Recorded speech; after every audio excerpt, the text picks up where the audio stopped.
May adlaw ka natutanan ay patuloy so dili ikaw mag-discuss dito sa lain pangutana adunay nangutana nato sa sa followers kung pwede ba ang land conflict pwede ba makita sa tipo tagapamayapa. So very interesting kayo ato topic na ron bigat kiti sa land conflict kung pwede ba makita sa tipo tagapamayapa. So kani nga sitwasyon kani nga pangutana is kasagara gayud kini may tabo no sa matag barangay. So based of my experience, dili, pero, ato na siya dili, pero.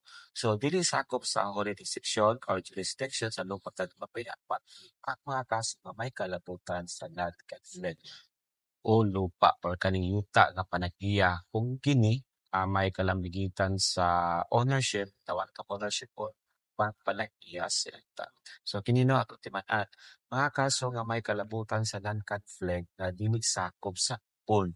Mga kaso sa mga kaso nga may kalabutan sa land conflict kunya dili sakop sa pool. So, isa niya na ang pagpanagiya sa yuta or gitawag na to ownership disputes. Dayon, ang sulod is ang kaning gitawag na pagpahipahin sa yuta or gitawag na siya og partition cases. Then tapos, kaso sa pagkuha sa titulo or gitawag natin land title issues. So katong tulo na kung gibangi is mao kadto ang kalabutan sa land conflict na dili sakop sa report pagkatibanan. Dayon, pero naapoy pwede nato i-refer sa report. Kaso kung may kalabutan sa land conflict na pwede i-refer sa report. Timaan. Kining gitawag na to boundaries or boundary disputes. Panaglalis ang lahat kay nato sa pwede kay nato na ang disputes i-refer nato sa poll. Tapos kining gitawag nato encroachment issues. Kada encroachment issues pagsulod sa bahin na klaro na sa kung saan naintindihan. So, muna ka rin tinatawag na encroachment issues. So, pwede po kayo nato na siya i-refer sa lupot. And then, na isa pa mo tawag access rights disputes.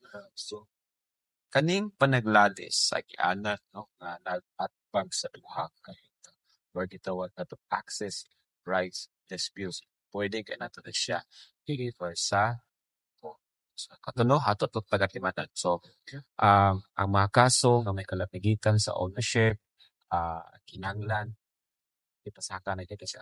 Kung may kalapigitan sa ownership, kung it's related to the ownership, no? So, kinahanglan nga ipasaka na siya sa Regional Trial Court na gitawag nitong RTC. Tapos o sa DARAB o gitawag nitong Department of Agrarian Reform Adjudication Board at depende sa klase sa kaso.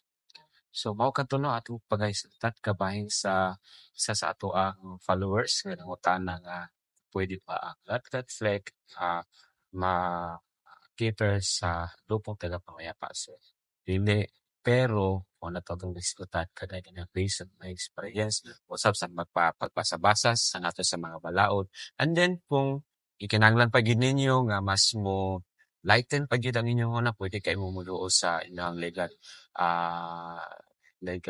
kuha ninyo ganing kapag legal advisor ninyo pwede kay sa DILG kapag sa mo pwede pa of course no dugang opinion dugang knowledge sa pwede mo pato sa inyong attorney pwede po pato sa PAW sa dugang ng mga knowledge nga or opinion na ato pong magpupulupod katikan.